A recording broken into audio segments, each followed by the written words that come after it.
How's everyone?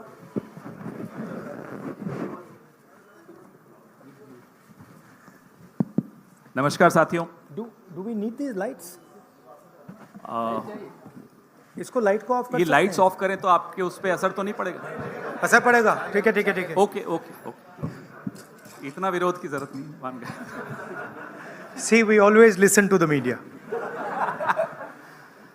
धन्यवाद। We don't like to bully you and all that. शुरू करें। हाँ जी। आप सबने देखा पिछले कुछ हफ्तों से हर पार्टी का आपने प्रचार देखा, नैरेटिव देखा, संवाद देखा। महाविकास आघाड़ी और कांग्रेस पार्टी का हमेशा एक विश्वास रहा है कि सकारात्मक कैंपेन होना चाहिए, लोगों के मुद्दे जरूर किसी भी कैंपेन और किसी भी प्रचार में आने चाहिए। अब मैं तुलना नहीं करूंगा, आप खुद तुलना कर रहे हैं, रोज देख रहे हैं कि कैसे किसका प्रचार है। राहुल गांधी जी ने, मल्लिकार्जुन खड़गे साहब ने, हमारी पूरी पार्टी ने हमेशा ये प्रयास किया है कि मुद्दों पर आधारित प्रचार हो और मुद्दों पर आधारित ही सरकारें चलें, मुद्दों पर आधारित ही राजनीति हो। मैं ज़्यादा समय नहीं लूँगा, मैं राहुल गांधी जी से आग्रह करूँगा कि वो इस प्रेस वार्ता को शुरू करें। नमस्कार। I'd like to welcome all of you here. Maharashtra का जो चुनाव है विचारधारा का चुनाव है और 1-2 अरबपति और गरीबों के बीच में चुनाव है। अरबपति चाहते हैं कि मुंबई की जमीन उनके हाथ चले जाए। एस्टिमेट है 1 लाख करोड़ का एस्टिमेट है। 1 अरबपति को 1 लाख करोड़ रुपए देने की बात है। ये बैकग्राउंड मैं आपको दे रहा हूं।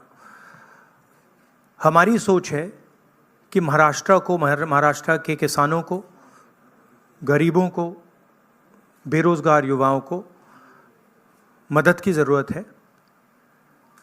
रोजगार, महंगाई मेन इश्यूज हैं और हमने क्लियरली बोला है, हर भाषण में मैं बोलता हूं कि हमारी फोकस महिलाओं की मदद करने का है।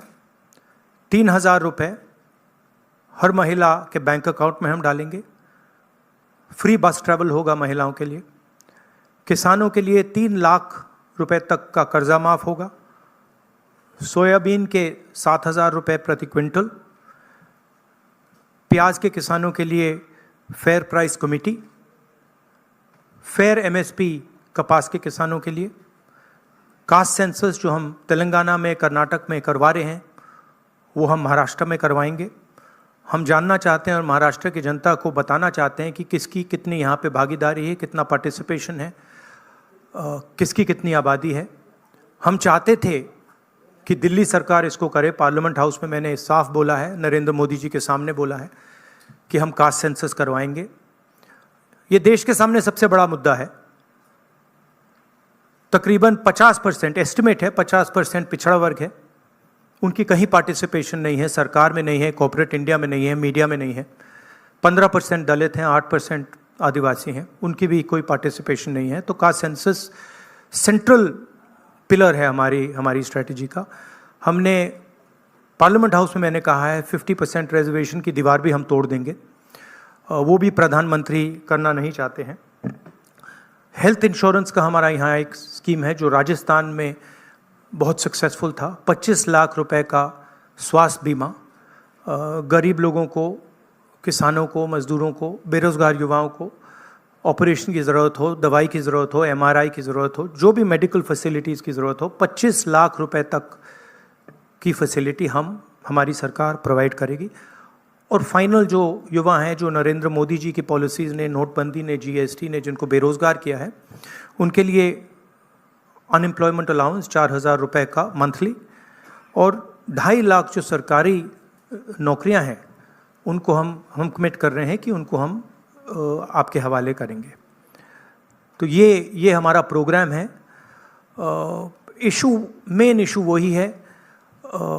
एक तरफ अदानी जी खड़े हैं धारावी पे निशाना है, महाराष्ट्र की जो धन है उस पर निशाना है, मुंबई के नेचर को चेंज करने का लक्ष्य है, और दूसरी तरफ हमारे किसान, मजदूर, युवा जो एस्पायर कर रहे हैं, जो सपना देख रहे हैं, जिनका सपना हर रोज़ महाराष्ट्र की सरकार तोड़ रही है। तो ये लड़ाई है। Thank you. एक एक करके मैं अभी बता रहा हूँ, एक मिनट, बिल्कुल अभी आपने बड़ा अच्छा व्यवस्थित रखा। इससे पहले आप सवाल शुरू करें, राहुल जी से मैं आग्रह करूंगा कि आपके सामने कुछ और भी कुछ ऐसा दिखाएं। एक सेकंड, वो क्या था? व्हाट वाज द नारा दैट मोदी जी गेव? क्या है? एक है तो सेफ है। हाँ, यस, दैट वाज। ये देखिए, इधर लाइए भैया इसको।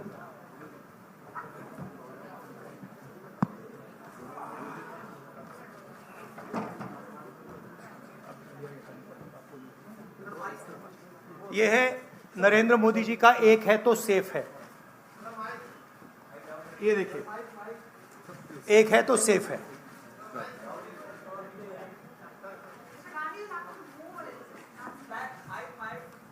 Oh it's heavy.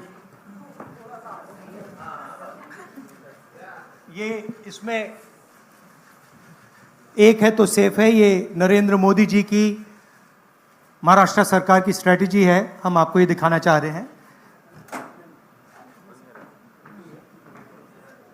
मुश्किल खुलता है ये पकड़िए। ये देखिए, एक है तो सेफ है, देख लीजिए। और ये स्ट्रैटेजी का लक्ष्य है। देखिए, एक है तो सेफ है, धारावी का मैप है। ये भी दिखा दीजिए, दूसरा पोस्टर दीजिए। ये 1 लाख करोड़ रुपए का धंधा चल रहा है। ये आप देखिए, हमारे प्रधानमंत्री जी और अदानी जी एक साथ खड़े हैं, एक हैं तो सेफ हैं, और ये लक्ष्य है। तो उन्होंने अपना नारा दिया है, हम उनका थोड़ा नारे को आपको समझाना चाहते थे। धन्यवाद राहुल जी। ये अच्छा, इसको पीछे रखेंगे। अच्छा, वो पोस्टर भी लगा दो साइड पे, पकड़ लो। एक इस साइड पकड़ लो। हाँ, बताइए भैया। एक सेकेंड, आलोक देशपांडे, इंडियन एक्सप्रेस। राहुल जी, आप हमेशा कहते आए हैं कि महाराष्ट्र के डीएनए में कांग्रेस है। तो जब से ये इलेक्शन का मुद्दा शुरू हुआ, तब जब विकास का मुद्दा था, तो आज वो आके कटेंगे तो कटेंगे, वोट जिहाद, इन मुद्दों पे आके रुक गया है। तो क्या आपको लगता है कि इन सारी स्लोगन्स के वजह से महाराष्ट्र के डीएनए को नहीं, उनका जो स्लोगन, मेन जो स्लोगन है, एक है तो सेफ है, वो मैंने इतनी अच्छी तरह आपको दिखाया है, उसको समझाया है कि एक है तो सेफ है। एक कौन है? एक नरेंद्र मोदी जी हैं, अदानी जी हैं, अमित शाह जी हैं। सेफ है तो कौन सेफ है? अदानी जी सेफ हैं। कष्ट किसको होगा? धारावी की जनता को होगा। नुकसान किसका होगा? धारावी की जनता को होगा।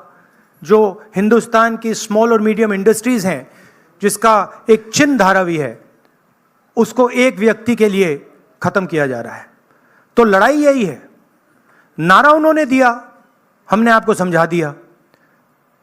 इस इलेक्शन का नारा मोदी जी ने दिया है और बिल्कुल सही नारा है। एक है तो सेफ है। सवाल है, सेफ कौन है, सेफ किसका है, एक कौन है, यह सवाल है। दीपक भट्टू से लोकमत। राहुल जी, आज मार्केट में किसानों को सोयाबीन का 4,000 रुपया करीबन रेट मिल रहा है। एमएसपी है 4,830 रुपया। तो आपने कहा है कि हम लोग 7,000 रुपये देंगे अगर सत्ता पे आएंगे तो, और प्लस बोनस। तो 4,000 और 7,000 प्लस बोनस, ये जो डिफरेंस है वो कहाँ से कांग्रेस कॉम्पेंसेट करेगी? ये हमने सारे कैलकुलेशंस कर रखे हैं, हमारा एक्सपीरियंस है, हमने ऐसी ही पॉलिसीज छत्तीसगढ़ में चलाई हैं, तो financially there is no problem, this is easily feasible, we have done all the calculations. Study किया है हमने, अगर आप डिटेल्स चाहते हैं तो हमारी टीम से हम आपको पूरा फाइनेंशियल डिटेल्स, ये जो हमारी कमिटमेंट्स हैं, इसका पूरा फाइनेंशियल डिटेल हम आपको दे देंगे, कोई प्रॉब्लम नहीं है। रंजीत सिंह, ANI। अभी राहुल जी गुड मॉर्निंग, मैं रंजीत ANI से। आप चूंकि काफ़ी केंद्रित हैं धारावी के मुद्दे को लेकर के, तो मैं सवाल करना चाहूँगा कि 2005 से धारावी में कोई डेवलपमेंट हुआ नहीं है, रीडेवलपमेंट के नाम पे अगर हम बात करें तो अब जो योजना वहाँ चल रही है, आप चूंकि कह रहे हैं कि बिलियनियर को लखपति बनाने की कोशिश है, लाख करोड़ का उनका टारगेट है, तो 2005 से अब तक जो विकास नहीं हुआ है, अब अगर शुरू हुआ है उसमें आपको कमियां नजर आती हैं, और आप सरकार आने पे बदलने की बात भी की है महाविकास आघाड़ी ने। नहीं, विकास तो, नहीं हुआ सवाल नहीं है, रीडेवलपमेंट, हाँ रीडेवलपमेंट, हाँ, तो उसके लिए अगर सरकार आपकी आती तो योजना बंद होगी, तो वो पुनर्विकास और लंबा नहीं किया जाएगा, 3 साल या 5 साल कम से कम लगेंगे, फिर एक बार शुरू होके और लेट। देखिए हमारी पोजीशन बिल्कुल क्लियर है, ये जो ज़मीन है, जो लोग धारावी में रहते हैं उनकी ज़मीन है, वो उस पे सालों से रह रहे हैं, वहाँ पे वो काम करते हैं, स्मॉल और मीडियम बिजनेसेस का हब है। धारावी को कन्वर्ट करने में दूसरी भी इश्यूज़ हैं, मैंग्रोव्स की जो ज़मीन है वो छीनी जा रही है, यहाँ पे बाढ़ आती है, ज़्यादा आएगी, लोगों को नुकसान होगा, और पूरा का पूरा काम एक व्यक्ति की मदद करने के लिए है। That is our objection. Our objection is that it is unfair. It is being done, the entire political machinery is being twisted to help one person. We are not convinced about how the tendering process was worked out, and we are absolutely convinced that this is theft of Dharavi land, and it is being handed over to one person. इसी व्यक्ति को देश के airports दिए जा रहे हैं, इसी व्यक्ति को डिफेंस की पूरी मैन्युफैक्चरिंग की इंडस्ट्री दी जा रही है, इसी व्यक्ति को पोर्ट्स दिए जा रहे हैं, इसी व्यक्ति को धारावी दिया जा रहा है, इसी को मुंबई का एयरपोर्ट दिया जा रहा है। और मैंने यहाँ पे आपको क्लियरली दिखाया है कि पुराना रिश्ता है प्रधानमंत्री का, तो ये अदानी जी अपने आप नहीं कर सकते हैं। Without clear support of the prime minister of India, Dharavi cannot be taken away from the people of India. तो ये हो रहा है यहां पे, और ये चुनाव का मुद्दा है, बैकग्राउंड में है, फोरग्राउंड में है, यही मुद्दा है कि महाराष्ट्र का जो धन है वो महाराष्ट्र की जनता को मिलेगा, महाराष्ट्र के लोगों को मिलेगा, या फिर एक व्यक्ति को मिलेगा। और मैंने यहां प्रोजेक्ट्स के बारे में बोला है, मेरे पास लिस्ट है, जो प्रोजेक्ट्स महाराष्ट्र के थे, जो आपसे छीनकर, महाराष्ट्र के युवाओं से छीनकर दूसरे स्टेटों में गए हैं। मैं लिस्ट पढ़ना चाहूंगा, और टोटल इसकी जो वैल्यू है, महाराष्ट्र के युवाओं को मालूम होना चाहिए कि आपकी सरकार क्या कर रही है। वेदांता का फॉक्सकॉन सेमीकंडक्टर प्लांट जो था, 1 लाख युवाओं को महाराष्ट्र में रोजगार मिलता, 1.5 लाख करोड़ रुपए की इंडस्ट्री का प्रोजेक्ट था, ये आपसे छीन लिया गया है। टाटा एयरब्रश प्रोजेक्ट, 6,000 युवाओं को हाईली टेक्निकल रोजगार मिलता, 1.8 लाख करोड़ रुपए का प्रोजेक्ट है, ये आपके हाथों से छीन लिया गया है। IPhone manufacturing plant, 75,000 jobs Maharashtra के युवाओं को मिलते, 2 लाख करोड़ रुपए का प्रोजेक्ट था, यह आपके हाथ से छीन लिया गया है। International finances service centre, 2 lakh युवाओं को रोजगार मिलता, 1.63 लाख करोड़ का प्रोजेक्ट है, यह आपके हाथ से छीन लिया गया है। गेल पेट्रोकेमिकल प्रोजेक्ट, 60,000 करोड़ का प्रोजेक्ट है, 20,600 युवाओं को रोजगार मिलता, यह आपसे छीन लिया गया है। बल्क ड्रग पार्क, 80,000 युवाओं को रोजगार मिलता, 3,000 करोड़ का प्रोजेक्ट है, सेमीकंडक्टर प्लांट्स 90,000 करोड़ के प्रोजेक्ट्स हैं, 3 लाख युवाओं को रोजगार मिलता। टोटल 5 लाख युवाओं के जो जॉब्स हैं वो आपसे छीने गए हैं। महाराष्ट्र के युवाओं, आप इस बात को समझिए, धारावी की जमीन छीनी जा रही है। मोदी जी सामने बोल रहे हैं एक हैं तो सेफ हैं, अदानी जी को दी जा रही है। 7 लाख करोड़ रुपए के प्रोजेक्ट्स आपसे छीने गए हैं और 5 लाख युवाओं को रोजगार मिल सकता था, वो आपसे लिया गया है और दूसरे प्रदेशों में गया है। ये रिकॉर्ड है, ये पक्की बात है, ये हवा की बात नहीं है। अनन्या गुप्ता, और पीटीआई। अगर आप इसके डिटेल चाहते हैं तो हम आपको सबको डिटेल्स दे सकते हैं। महाराष्ट्र के युवाओं, आप ये बात समझिए, आपसे आपकी सरकार, महाराष्ट्र की सरकार रोजगार चोरी कर रही है।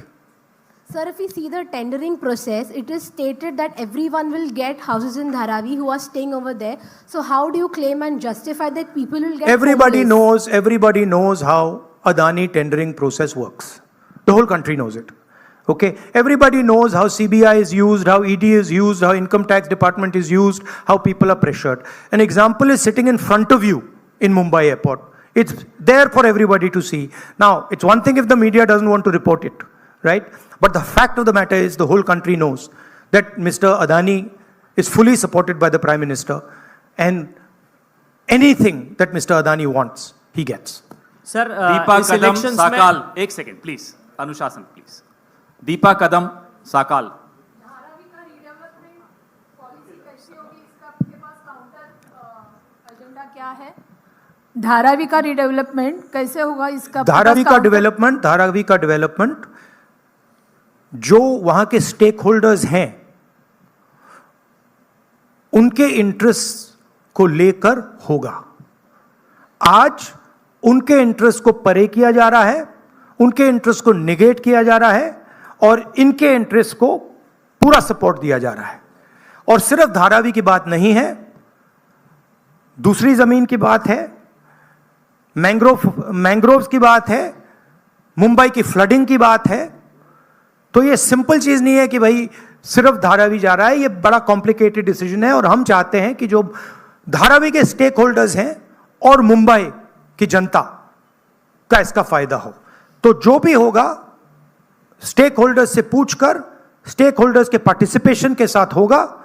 एक व्यक्ति के लिए सारे रूल्स तोड़कर नहीं होगा। राजू सोनवने, एबीपी माझा।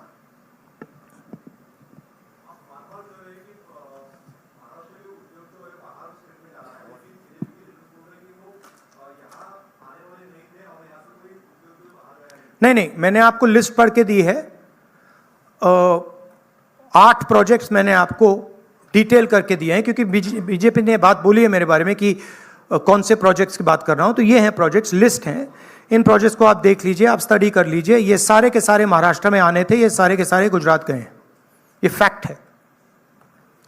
लास्ट और ये हर महाराष्ट्र के युवा को मालूम होना चाहिए कि आपकी जमीन अदानी जी को दी जा रही है, आपका फ्यूचर अदानी जी को दिया जा रहा है।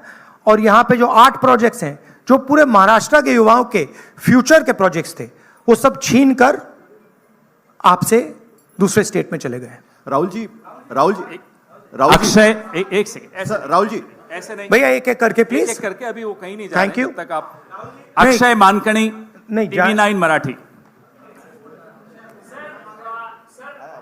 के विधानसभा इलेक्शन चालू है, बट देवेंद्र फडणवीस बोल रहे हैं कि ये धर्मयुद्ध अभी खेलना पड़ेगा, क्योंकि सज्जाद तोमानी जो मुस्लिम पर्सनल लॉ बोर्ड के प्रवक्ता है, उनकी एक ऑडियो ये देखिए बीजेपी को डिस्ट्रैक्ट करने की आदत है।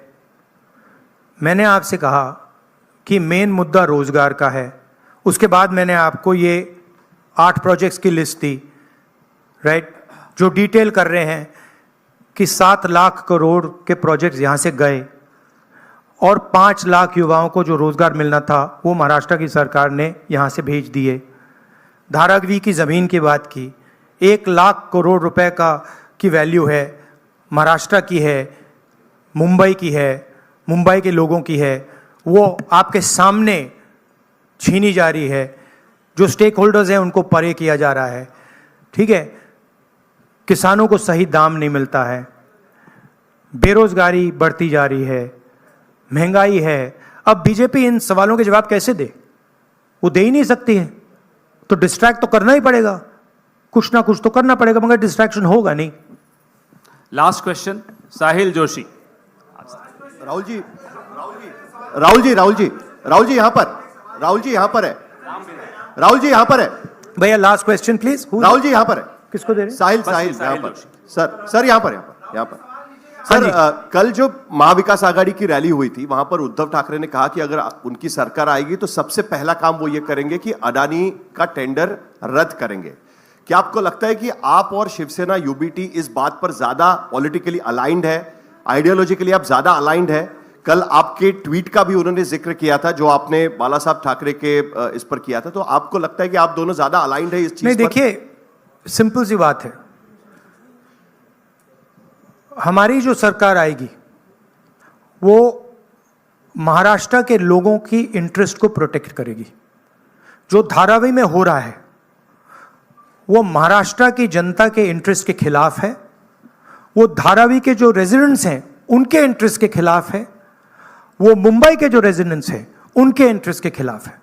हम महाराष्ट्र के, मुंबई के और धारावी के जो रेजिडेंट्स हैं उनके इंटरेस्ट को प्रोटेक्ट करेंगे, इसीलिए हम एक साथ खड़े हैं। और जो उद्धव जी ने कहा है वो सही है और उसका मैं सपोर्ट करता हूं। धन्यवाद राहुल जी, आप सबको बहुत बहुत धन्यवाद। फिर आएंगे, बहुत जल्दी आएंगे सर 23 तारीख के बाद फिर आएंगे। धन्यवाद, थैंक यू। सुनिए भैया एक सेकंड मुझे बोलने दीजिए, मुझे बोलने दीजिए प्लीज। एक सेकंड, मुझे बोलने दीजिए। एक सेकंड। सो थैंक यू, आप सबका बहुत बहुत धन्यवाद। आगे भी जाना है, देखिए लास्ट है मुझे झारखंड जाना है। भैया आप प्लीज बैठ जाइए, मैं बात कर रहा हूं, आप बैठ जाइए 2 मिनट, डिस्टर्ब मत कीजिए। हाँ, तो आप सबका मैं धन्यवाद करता हूं। मुझे झारखंड में भी ऐसा ही प्रेस कॉन्फ्रेंस करना है और टाइमिंग की थोड़ी इशू है, तो मैं आप सबका धन्यवाद करता हूं। और इन चीज़ों के बारे में आपके और सवाल हों तो हमारी टीम यहाँ है, जो भी आपके सवाल होंगे वो डिटेल आपको दे देंगे। थैंक यू वेरी मच, नमस्कार।